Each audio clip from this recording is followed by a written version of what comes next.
What's up, everybody? Welcome to another episode of the Rumph Classic podcast. I'm your host, Sam Cohn. For today's episode, we head down Norf. We're at Cristo Rey High School with Kyle Sample. We're celebrating the 10-year anniversary of his Rumph Classic championship. That was 2014 with the Skeem team. We talk about that, the 10-year anniversary, and get into pretty much everything else he has going on. Let's get into it. I have great admiration for the man I'm sitting across from today, Mr. Kyle Sample, who was kind enough to bring us into his home, Cristo Rey. We are down Norf. Rumph Classic podcast. Kyle, thank you so much for being here, man. Thank you for having me, man. Appreciate it. We are really excited, and again, I kind of want to start with the space we're in. This is a beautiful school. We had a chance to walk around a little bit before we started recording. Can you take me through what it's like for you to sit here in this moment, summer of 2024, and just think about what this place looks like and how far it's come for you, and just what it means to be here? It's like a dream come true for me. A lot of people don't know this, but Cristo Rey started at a building at Broad and Duncannon. It was a middle school called Our Lady of Hope Catholic School. It's where I actually attended middle school at. Okay. From 1st to 8th grade. So that building is closed down now and very, very old. But Cristo Rey started there about 12, 13 years ago. And then we're fortunate enough to build this building out, be able to get this piece of land in this community. Great campus, gated community almost, circled out, field, gym, 5 floors for the school. It's just kind of like to see where everyone has been as far as myself and my development, Cristo Rey and where it started and now where it is. And now that I've been here to be able to put my handprints on what this building has been like, build out this weight room that we're sitting in, we're lucky to have, and this beautiful gymnasium that we're able to have kids in every day. So for me, it doesn't seem real sometimes. Sometimes I just kind of like pull into the parking lot, sit there for a little bit, and just see, like, you know what? Like, this is really where I get to come work at every day. You know what I mean? It's a beautiful thing. I'm blessed. When you were in middle school, it was only a couple years ago. You're a young guy. Can you take 21? You know, take me back, take our listeners a little bit back. Try to paint a word picture of what that building looked like and felt like, because obviously, it sounds so much different from where we are today. For sure. I mean, if you've been in any CYO or any older Catholic school with the small, slim lockers with the little bookcase on top of your locker, because your locker's not big enough for everything. Yep. The bathrooms with the floor stalls, sternals, and things that come all the way from the floor all the way up. Smell a little bit, you know what I mean? Like, not in a bad way, but you know where you're at. You sort of know the smell. You know the smell. I can remember if I walked in and someone opened the air up and I smelled it, I know exactly what it is. You know where you are. I know exactly what it is. But those buildings are full of character. Back then when you were a kid, it feels like the biggest building in the world. Now you walk through, it takes 3 minutes to get through the whole building. So, that school was very much outdated. The building was very much outdated, but it was our campus. We had a little court in the basement that we shared with the Powell Center, the Logan Powell. So it looked like a full court, but in all actuality, it was like a half a court. But to us, it was the Wells Fargo. You know what I mean? Like, it was huge. It was a place for us to get better, play one-on-ones, have CYO practice, and then stay after to play with the kids in the neighborhood from Logan. So very, very happy to be in this building now, fortunately. Yeah, this really beautiful space. I want to get into your journey a little bit, and we can kind of do things chronologically. How did you first get into coaching? Where did your journey start? I think I was kind of forced into coaching, to be honest. Like, 12th grade comes, senior high school, like most seniors. When you graduate, you're thinking, I'm about to spend the next 3 months before I go to college partying, enjoying my time. Having a good time, yeah. Having a good time. I got a letter probably a week after I graduated from my school that I needed to fulfill an internship obligation before I could start my summer program. So the biggest thing for me was, where can I get an internship this late? Okay. Where can I do something that I'm going to enjoy? And who is going to be brave enough to let me mess up whatever they have going on? So I probably called 10 people. Everybody said no. And at the time, I had just finished playing AAU for Kyle's AAU team. We were called Team Philly at the time, Philly MJC. So I called Lonnie Lowry, who's my mentor and like a big brother to me, and I'm just like, I need a place to do my internship. I need about 80 hours. Is there anything I could do? And he's like, absolutely. I got a closet full of gear that needs to be organized, uniforms. I need you to go pick up some players. I need you to help us with practice time, finding facilities for us to practice. Matter of fact, I want you to coach too. You're going to be my assistant. Easy. So my 80-hour mandatory internship turned into 4 months of working for him. Wow. So I had no clue what I was doing. We had 3 teams. He was the only coach. So by default, whenever it was a game that was going on at the same time, I had to go to the less of important game, and he would go to the more important game. Yeah. But it gave me a chance to get my feet wet. So I wouldn't call myself a head coach at that point just yet. It was just whatever he needed me to be. Yeah. Whatever role he wanted me to play that day, whatever boxes needed to be unpacked and counted, whatever we needed to do to get it done. We did a lot with less. So that following summer, it was just like, you know what? I like this. I enjoyed this. How about I coach one of the teams full time? And then that's when I got my shot. So I've been coaching since that day. Did you have any kind of almost like a welcome to coaching moment, or even in those early times when you weren't fully coaching yet, of like, shoot, I got no idea what I'm doing? 1,000%. Yeah. I remember it vividly. We were playing at an event called the Spring Fling. It was run by a very powerful man, Jimmy Salmons, who ran a team called the New Jersey Players. A lot of great players, Wayne Ellington, Drew Henderson, J.R. Smith, played for this program. But we would go to Fairleigh Dickinson each spring to play in his event. So for some reason, this one tournament, Lonnie normally had everything planned out. Like if I got one game at 1, the next game doesn't start till 4. But I think we were out of bracket play and we had no control. So he was an hour, maybe 30 minutes away at another gym with the younger team. Now, I had just stopped playing AAU basketball. So the team that was under me with my best friend at the time, Reggie Rett and Malik Alvin, Ronald Moore, all these guys, they were my friends. So I never had a chance to coach them. I was always the assistant helping out. Okay. But for some reason, Lonnie's just like, yo, I'm not going to get back in enough time to start this game. I want you to start it. And you're like, shit. It's a playoff game. Like, it's the Elite 8. Like, if we lose, it's over. Like, I got to hear from this guy. That's the definition of getting thrown into the fire. Thrown into the fire. So it didn't start the way I imagined. It actually was the worst experience I've ever had coaching. I go out, and I'm like, yo, let's just play the right way. I'm trying to say everything that Lonnie normally says. And they're not even looking at me. They're not listening to me. They're just like, that's Sam. That's our friend. We going to go hoop. But every player that didn't take a lot of shots saw that as a moment of, I'm getting my shots up.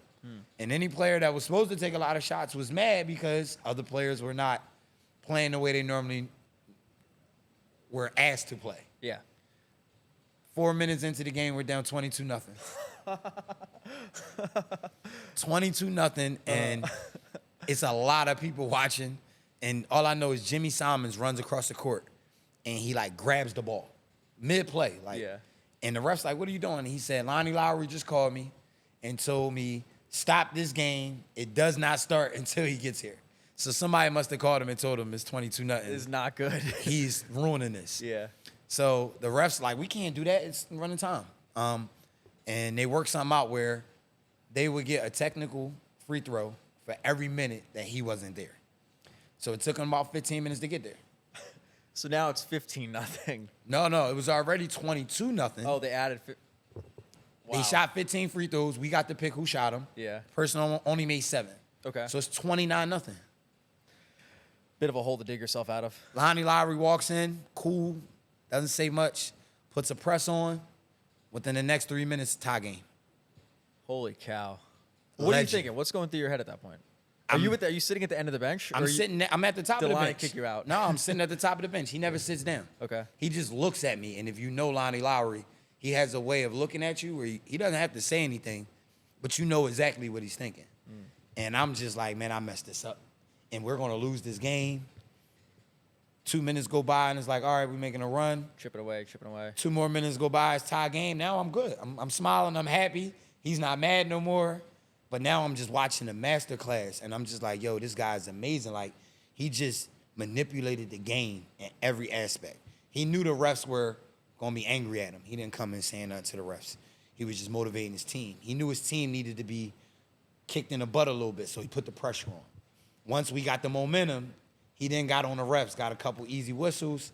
He knew the other coach was going to be nervous to blow this lead, so he was talking to him the whole time. he manipulated every facet of the game at that point. So it was just incredible to watch. I've had my moments like that after, going through years and years of that, but that was the first time I saw anything like that. I was blown away. I'm going to jump ahead for half a second. Yeah. You essentially walked into Picasso's office and watched him paint as a basketball Yes. coach. How did that specific experience, where do you feel like you drew the most from that is Kyle Sample, the head coach today? Doesn't matter how many points we're down. Yeah? Doesn't matter how many points we're up. You have to be able to manage the game. As a coach, I always tell my players this. As a coach, you don't win games, you lose games. When we win, my players get all the glory. I love it. It's about them. They did everything we asked them to do. When we lose games, it's always on me. A good coach always puts himself at the front of the criticism. So to see him control the game, manage the game, count possessions, it's the one thing I learned. He knew we had a chance to get back in it because he knew how many possessions we would have every 4 minutes. So for me, I go into games and rather if I'm up 15, I'm on it. And I'm looking at my coaches like, what's next? And they're like, yo, relax, we got the lead. And it's like, no, it's never enough. It's never too big. We got to stay on it. We got to stay on top of it. We got to make sure, even if we miss shots, that we value the ball, value possessions. So I'm a big possessions guy. A lot of people in Pennsylvania, because we don't have a shot clock, don't get the luxury in high school to learn that way. Yeah. But I'm blessed to go out and to AAU tournaments, coaching things like the Rumph, TBT, where shot clock is emphasized and always used. So I've learned the game through that way, which I think is the total opposite from how people learn now that coach in our area. Yeah, which I think is super important. Anywhere that doesn't Absolutely. have a shot clock should reconsider. But that's a conversation for another day. Yep. You were at Harridan before this, Yes. before coming to Cristo Rey, taking over men's basketball coach, and now becoming the athletic director. What was that move like for you? What went into that decision, and what was that transition like? Harridan was a blessing in disguise. To me, it was like I had no idea where I was going. Before I got to Harridan, I started at Roman for a year. Took some time off from coaching for 2 years, high school. Just did AAU, and I went on the Constitution and was able to win the state championship in my first year as an assistant. But wanted my own shop, so I ended up going to George Washington High School, where I only stayed for a year. So I had 3 short stints. And after taking time off from Washington and just focusing on getting my AAU program where I needed it to be, I became a director at that point. I wasn't just a coach, so I had more responsibility. Harridan just came out of nowhere. Like Lonnie Lowry, who lives up in the main line, his son, Marcus Bradley Lowry, was going into his sophomore year and was probably going to be the best player on that team. And his dad just wanted him to have a chance to be coached by somebody that could teach him the game and give him a chance to play at the college level. So that's how I got my interview. And then it was on me to go in and, prove myself, to the players and the administration. And I think I did that, and I got the job. And for 3 years, I thought, I'm coaching and I'm learning and I'm trying to build this program, and it was great, but I didn't know what it was really grooming me for. My AD at the time, Tom Ferguson, great guy, great AD. He's been an AD for about 30 years. He's a dinosaur in this game. You know what I mean? He's literally like a dinosaur. But he would let me help out with the weirdest tasks, from uniform maintenance, from design, to budgeting, to learning Title IX and what it meant to have fairness and equality in all of your sports, top to bottom. Game management, setup, breakdown, cleaning the gym floors, knowing what temperature the gym needed to be on when it got hot outside. I learned all these things because I would have time where I wouldn't have anything to do, and he would just be like, "Hey, check this out with me." 3 years later, I'm the AD at Cristo Rey.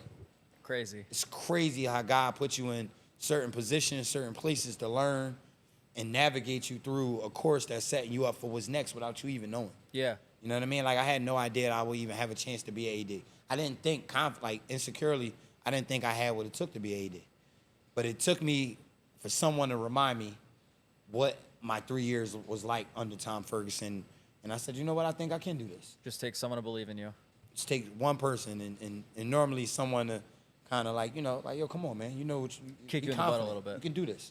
You can do this. Lonnie Lowry actually was the person that told me to do it as well. So it always helps to have a mentor, a familiar voice in my ear, somebody that, always tells me like, yo, you can do more than you think you're capable of. So now I'm here. So all of these people, all these experiences help lead you down the path of the success that you've had here. I think it's a 15-10 record as the boys basketball coach, 2 league championships back to back. The success that you've had coaching the boys basketball team, and then always holistically in the athletics department, to take a charter school on 17th and Allegheny and see the evolution of it. Can you sort of help walk us through, or help maybe paint a little bit of like what that evolution looked like to get here? So, not a charter school, which is a part of this question and the answer, right? Yeah. We're a private school with the Catholic school curriculum, and we accept kids of all faith. Okay. So that right there gave me my canvas. It made me kind of recognize, like, all right, this is what we have. This is who we are. We're not quite the Prep and LaSalle, but we're definitely not MCS, Imhotep. So I'm looking at this thing, and I'm like, how can I build this thing out to be exactly what it is? It's something different. It's, like I said earlier, we're a unicorn, what we offer. We have a work study component where our kids only go to school 4 days a week. 1 day a week, you get an internship in a professional environment based off your interests, based off your experience, based off your education, and what your goals are post-high school. Our work study department places you in different jobs, whether you're with one company for 4 years or you try something different every year. So for me, it was like when I first got here, it seemed like everyone looked at that as a bad thing. And I'm like, that's very cool. You know what I mean? I think that's something that no other school in our area offers. Provides a lot of opportunity right in North Philly. Even if the basketball stops bouncing at some point. But if you're at Cristo Rey and you get this amazing work study experience with the Comcast Center, with Blue Cross Blue Shield, with Wawa, with we got 150 job partners. I have no idea how I'm drawing a blank here. But Deloitte, Toll Brothers. Like, these are all some of the more powerful companies and corporations in our area. So to be able to have that for a kid that may not play basketball after Division II or Division III, I'm like, this is cool. Like, we have to talk about this. We have to get people on campus to show them what we're offering here. So from there, it gave me my spill. We're going to treat this campus like a college campus. We have things that other high schools don't and that you will see on a college campus. I've been to a lot of unofficial visits with AAU players, AAU kids that play on my team. And my favorite place that I've taken a kid on a visit to is Penn State. Okay. You walk around Penn State campus, Pat Chambers, who's another legend, stops the go-kart in the middle of campus, and he says, "We are." And 1,000 people stop what they're doing and say, "Penn State." Yeah. And I'm like, yo, I want that. Like, I want kids to pull in my parking lot, get out of their car, and my whole coaching staff are dressed in polos. My players are here. Some cheerleaders are here. We're taking a tour around the building. We got a storyline. We know exactly what route we're taking to the gym. We walk in the gym. You get a uniform. You get a nice new pair of Adidas.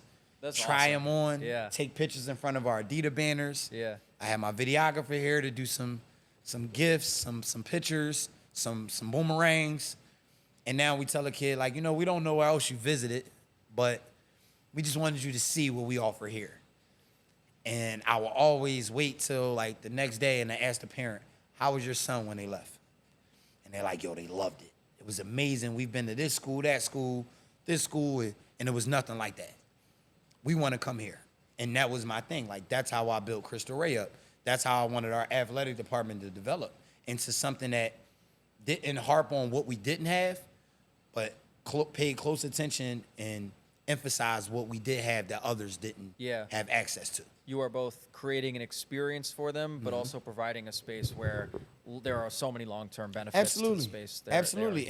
And just having it, most of the time when you tell people your address, and it's like, where are you at? It's like 17th Allegheny. They're like, I don't know. I don't know if I want my kid going there. They're choosing between Carroll and West Town. And it's like, that's in the middle of North Philadelphia. I don't know. And I'm like, just come. Trust. Like, pull into the gates. And people pull into the gates, and it's like, I don't feel like I'm in North Philly anymore. And it's like, yeah, you're not. You're down north. Yeah. You know what I mean? Exactly. Like, this is the safest place to be when your kid comes to school here and they walk through those doors. You don't have to worry about any outside trouble affecting that kid without me being right next to him and protecting them at all costs. You know what I mean? And we're going to keep your kids busy so your kid's not walking outside anyway. He's in the weight room at the school.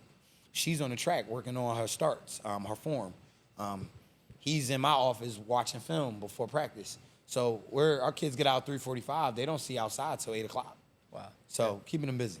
And what was it like having Core here for, was it Basketball Come on, Madness? man. I'm on 7-9, man. Before the album, too, because I'm a Core fan. My kids, I like to tune into what the kids listen to. Yeah. You know what I mean? I always tell the kids, like, yo, what do y'all want to listen to for pregame music? And I kept seeing Core. And it was like, no, this kid can rap. Like, he's hot. And one of his managers, his brother played for Caleb. Oh, okay. So it was full circle full here. circle. Yo, can I get, what do you think? And last year, the year before that, we had D Sturdy. Okay. Shake That, the hips and everything. We had yep. that the year before that. And it was like we tried to get Core and it didn't fit his schedule.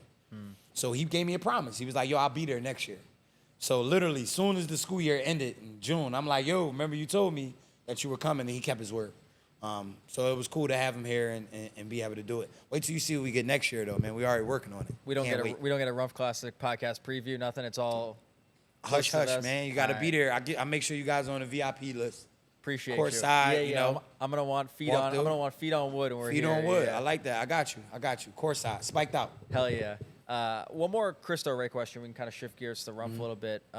You assembled the Avengers of basketball staffs. Take me through building out that staff, the star power you had, and what that meant to your team. Yeah. So the first year I got here, it was the COVID year. We didn't really have a season. So our former coach was here. I think we played 10 games. So the next year was the first year I was able to kind of make some changes and figure out what direction I wanted to go in with our department. So we ended up, going a different way with our coach.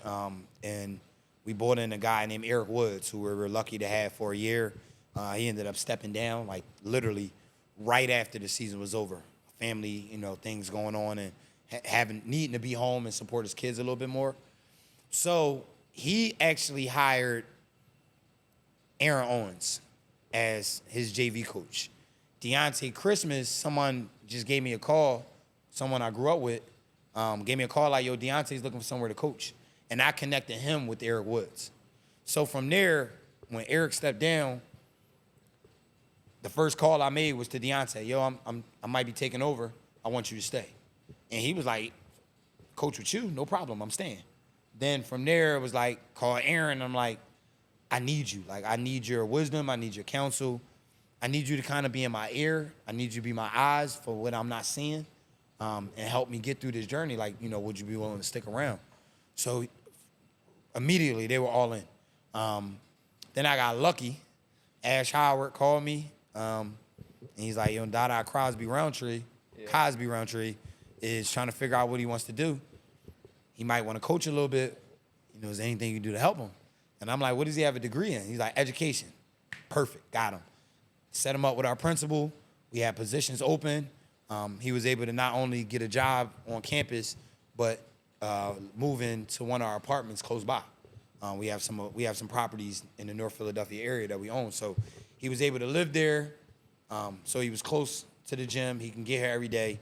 And my last piece was one of my former players who played at Episcopal, played at Westchester, played for Kalo Elite, ended up graduating from Westchester and being a grad assistant under Billy Lang at St. Joe's, working at U Science, and didn't know where he was going to coach because University of Science closed. They were bought by St. Joe's, Mike Gelasso.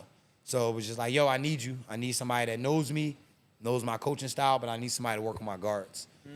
That was the final piece. So to have Mike Gelasso, someone who's been coaching that has the most coaching experience on my staff, Deontay Christmas, who has the most playing experience, Aaron Owens, who's known by far more than any of us on our staff, and Dada, who is a national champion, PCL champion, legend in the PCL. You know what I mean? Like started the pipeline from Cristo Rey to the NBA.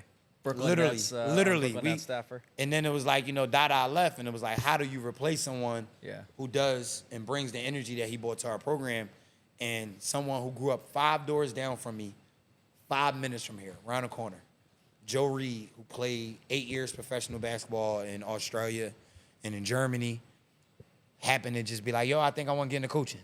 So Dada leaves, Joe steps in. Don't miss a beat. So I got lucky, man. I'm not that good. Worked I'm out not well. that good. I'm not that good. I wouldn't even sit here and take all the credit for it. I think it's half of my relationships, my rapport with the people I know, and the other half is my assistant AD, Chris Harris. Whatever I'm not thinking or not seeing, he normally's spot on and giving me ideas. So we make a good team.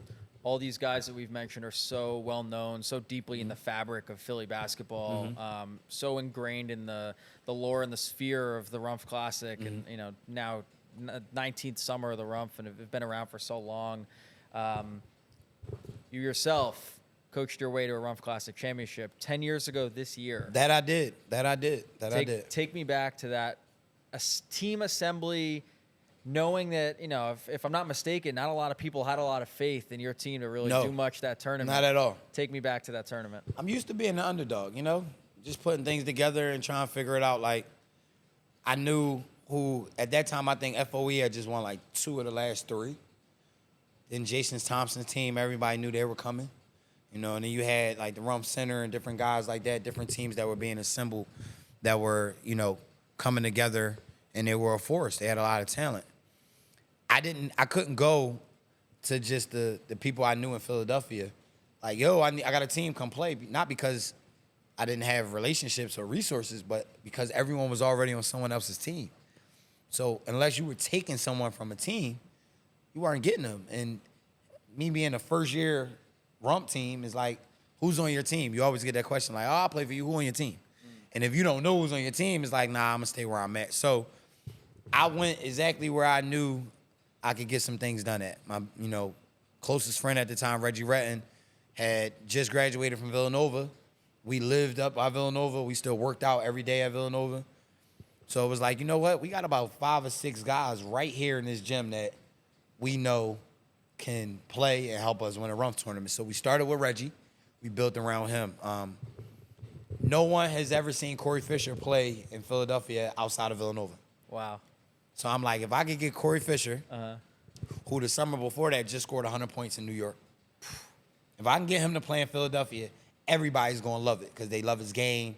He plays our style of basketball.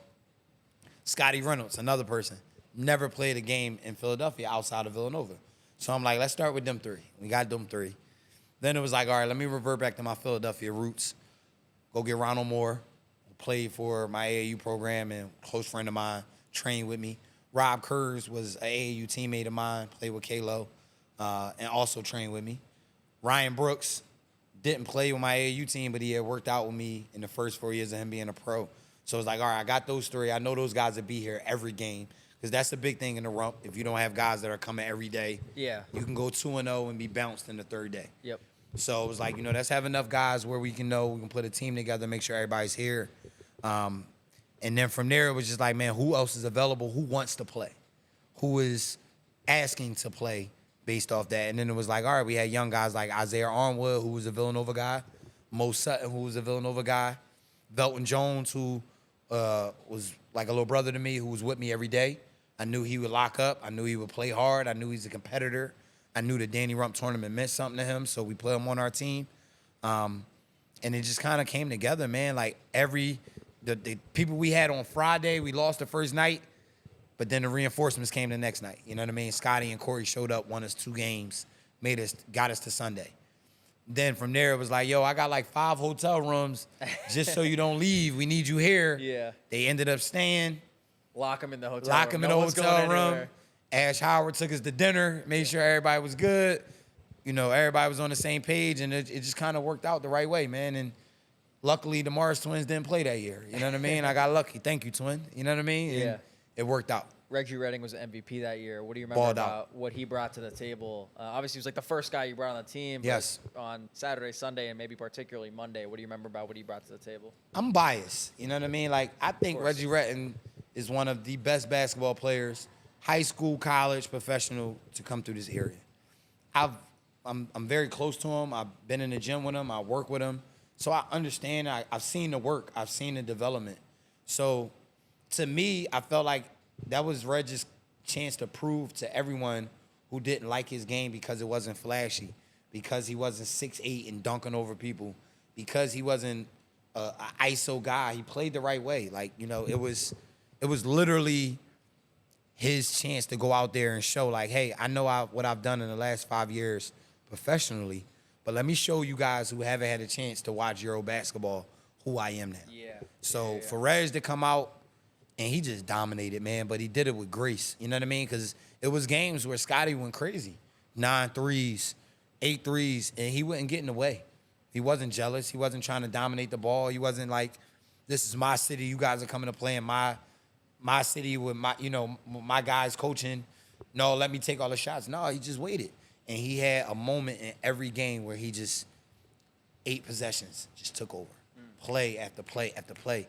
And I think people respected it even more because he was doing it against professionals that people thought were better than him or that were presumed to be more athletic. Dante Green. It's the best part of the Rumph. You know what I mean? Guys like that can, yeah. Get to prove yourself as the underdog. So he got the chance to do it against Dante Green and, you know, different guys from the area that, you know, have been playing in the Rumph for years. And each matchup, one at a time, he knocked them off the board.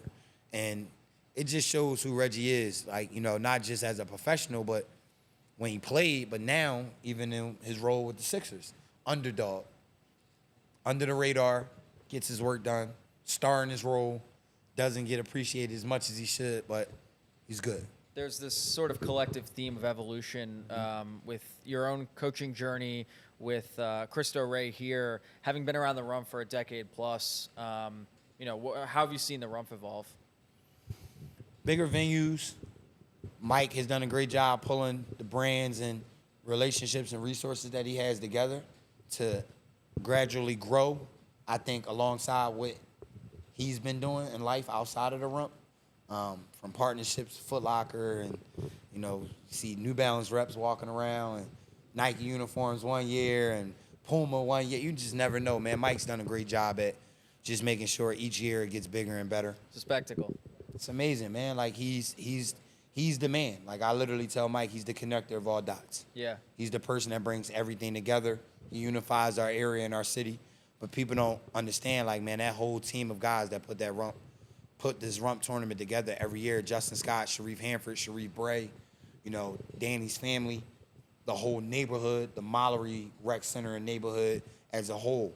It's a team. It's a community. And what they do each year is incredible. One more for you, Sam. We ask every guest that comes on this podcast because everybody has so many great memories of the Rumph Classic, and everyone has their favorite. What is yours? Favorite Rumph? Outside of winning a championship. For sure. Mark 50, Jay Tatum. Yeah.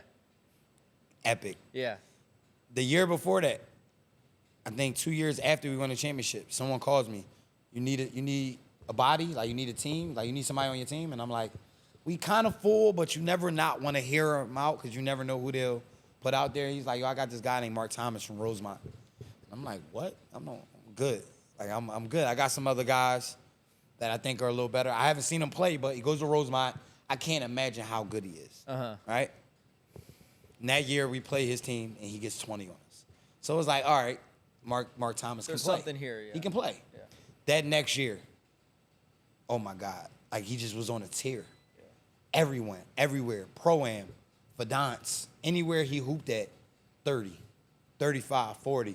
And then before you know it, year 2, he's Mark 50. You know what I mean? So for Mark 50, this Division III basketball player who no one expected to be as nice as he was, to walk out there and play against one of the best basketball players in the world, one of the youngest rising stars in the NBA, now a champion, and the first 6 possessions are just back and forth. Right at each other's throats. I was like a kid in a candy store just watching, like in awe, like, yo, 50's doing it. Yeah. You know what I mean? But then to watch Jay Tatum in person, right off the, you know what I mean? Right out the van, smooth, jump out there, 30, 50 gets 32. You know what I mean? Like, that's incredible to me. Like, doesn't have nothing to do with me, but just as a fan watching that, incredible. It's the beauty of it.